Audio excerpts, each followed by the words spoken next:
নমস্কার বন্ধুরা। তো দেখো, শীতের সিজনে যদি এই শাক দিয়ে মাছ না খাওয়া হয় তাহলে কিন্তু ভালোই লাগবে না। তো দেখো, বাড়িতে মটর শাক লাগিয়েছি, আর তোমাদের দাদাভাই বাজার থেকে বাটা মাছ নিয়ে এসছে। তো আমি বলেছিলাম যে আজকে বাটা মাছ আনার জন্য।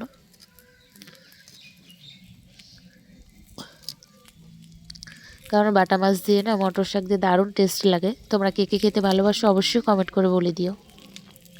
তারপর দেখো, মাছগুলো সব কেটে নিচ্ছি, এক এক করে কিন্তু ভালো করে কেটে নেব সবগুলো। আর এতটা ঠান্ডা পড়েছে কয়েকদিন থেকে, আজ তো এমন হলো যে রোদ্রুই উঠলো না। তারপর দেখো, ভালো করে জল দিয়ে ধুয়ে নিচ্ছি। তারপর দেখো, আমাদের জমির এই টাটকা টাটকা সবুজ শাকগুলো দেখতে কত সুন্দর লাগছে। তো শাকগুলো তুলে নিচ্ছি। তো একদম আগাটার থেকে শুধু আগাটা নেব, যতটুকু নরম ডোগাটা থাকে সেটুক করে ছেড়ে নিচ্ছি বন্ধুরা। এত সুন্দর হয়েছে। এই শাক যেভাবেই রান্না করবে সেভাবেই কিন্তু ভালো লাগবে। দেখো, শাক নিয়ে কিন্তু এখন চলে এলাম, একদম ধুয়ে টুয়ে নিয়ে চলে আসলাম। এবার কেটে নেব কুচি কুচি করে। এখন কিন্তু শাকটা কেটে নিতে হবে বন্ধুরা।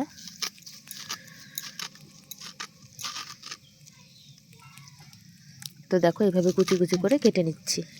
তারপর কড়াই বসিয়ে দিলাম, সর্ষের তেল দিয়ে দিলাম, মাছগুলো হলুদ লবণ মাখিয়ে নিলাম, মাছগুলো তেলের মধ্যে দিয়ে দিলাম, মাছগুলো ভেজে নামিয়ে নিলাম।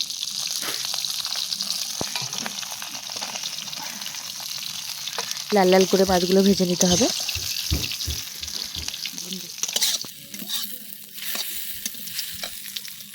তারপরে দেখো, সর্ষের তেলে কালো জিরে ফোড়ন দিলাম, পিস পিস করে বেগুন কেটে নিয়েছি, বেগুনগুলো দিয়ে দিলাম। তোমরা যে কোনো বেগুন নিতে পারো, আমি এখানে ছোট্ট বাড়িয়ালি বেগুনটা নিয়েছি। তো বেগুনটা এবার একটু নাড়াচাড়া করব। নাড়াচাড়া করে পরিমাণ মতো হলুদ লবণ দিয়ে দেবো। দেখো, পরিমাণ মতো হলুদ লবণ দিয়ে দিলাম। তারপর এদিকে দেখো, আমি কাঁচা লঙ্কা বেটে নিচ্ছি, আর একটু আদা লাগবে, লাস্টে এটা বাটা দিতে হবে। আর একটু কাঁচা লঙ্কা বাটা কিন্তু আমি বেগুন ভাজায় দিয়ে দিয়েছি। তারপর দেখো, বেগুনটায় কাঁচা লঙ্কা দিয়ে একটু নাড়াচাড়া করে কিন্তু ঝোল দিয়ে দিলাম। এটার মধ্যে অনেকটা ঝোল দেওয়ার দরকার নেই, মিডিয়াম সাইজ ঝোল দিতে হবে। যতটা বেগুন দিয়েছি তার ডবল পরিমাণ ঝোলটা দিলাম।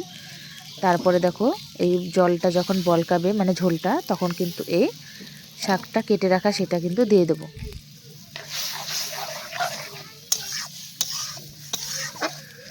কেটে রাখা শাকটা কিন্তু দিয়ে কিছুক্ষণ ফোটানোর পর কিন্তু দেখো, শাকটা একদম সব নরম হয়ে যাবে।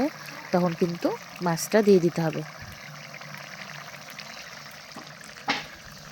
মাছটা দিয়ে তারপরে কিছুক্ষণ জাল করার পর দেখো, আদা আর একটা বা দুটোর সাথে কাঁচা লঙ্কা বেটে দিয়ে দিতে হবে।